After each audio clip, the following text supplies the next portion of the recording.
Fabriquer et utiliser un four à pain traditionnel. Le four à pain traditionnel est fabriqué en cob. En gros, c'est un mélange d'argile, de sable et de paille. Son design est simple et il ressemble un peu à un petit igloo. C'est le cob qui va emmagasiner la chaleur. Il servira donc comme masse thermique. Notre four à pain aura aussi besoin d'une base, ici du bois recyclé, et d'un toit pour le protéger de la pluie. Plusieurs designs existent, mais le concept reste toujours le même.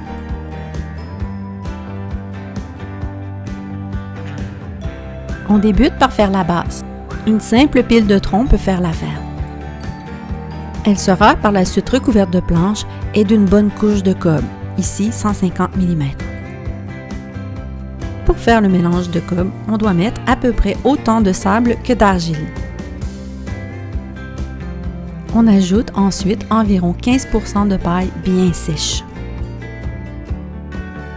Les proportions peuvent changer et dépendre des matériaux utilisés. Il faudra savoir s'ajuster. Une fois la base faite, on passe à la fabrication du four. Si on en a, on peut mettre ici une couche de briques réfractaires pour protéger la table. C'est bien utile. On peut marquer le centre et les dimensions dans l'argile pour nous faciliter le travail. Ici, notre four aura 560 mm de diamètre intérieur, soit un rayon de 280 mm. Et il sera formé d'une couche de 150 mm de cob.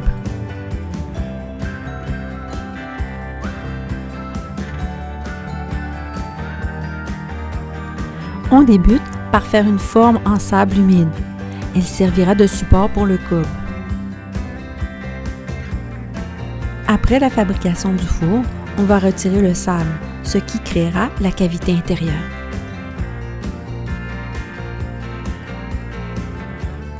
La seule vraie mesure à respecter est ici la proportion entre la hauteur de la cavité du four et la hauteur de la porte d'entrée.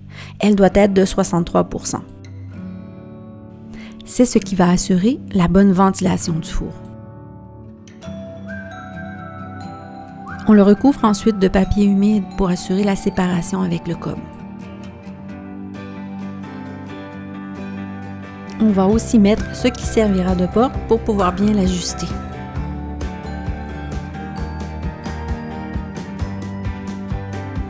De retour au mélange.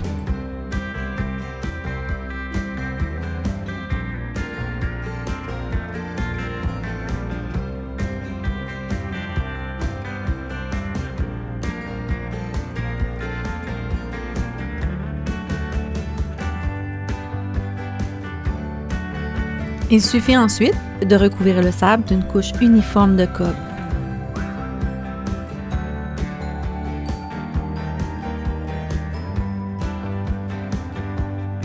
On va attendre que le cob soit assez sec au toucher avant de commencer à le vider. Enlever le sable va aider à compléter le séchage.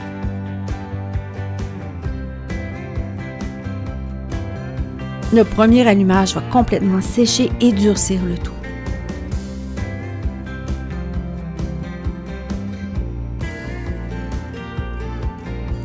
Les outils nécessaires vont être une raclée. Ici, on a tout simplement plié un fer plat. Une pelle, plus longue est le manche, meilleur c'est. Et ce qu'on appelle un écouvillon. Mais ça peut être une vadrouille ou, comme ici, une barre avec un linge. On allume le feu à l'extérieur. Quand il est bien pris, on le repousse à l'intérieur à l'aide de la raclée.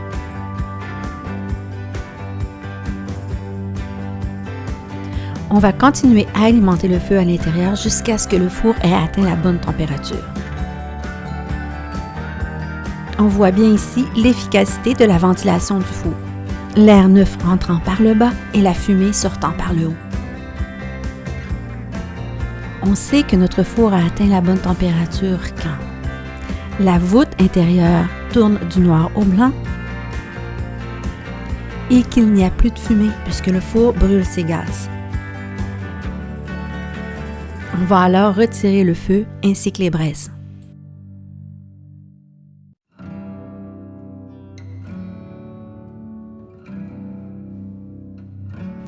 L'écouvillon mouillé va nous aider à tout nettoyer et à humidifier. On fermera bien la porte ensuite, au moins 20 minutes, pour s'assurer que la température devienne uniforme. De la farine lancée à l'intérieur qui ne brûle pas, on est certain que la température est la bonne. On réhumidifie à l'aide de l'écouvillon une nouvelle fois et le four va être prêt à être utilisé. Il faudra qu'à ce moment, la pâte soit elle aussi prête. On peut se référer à la fiche 25 pour savoir comment faire.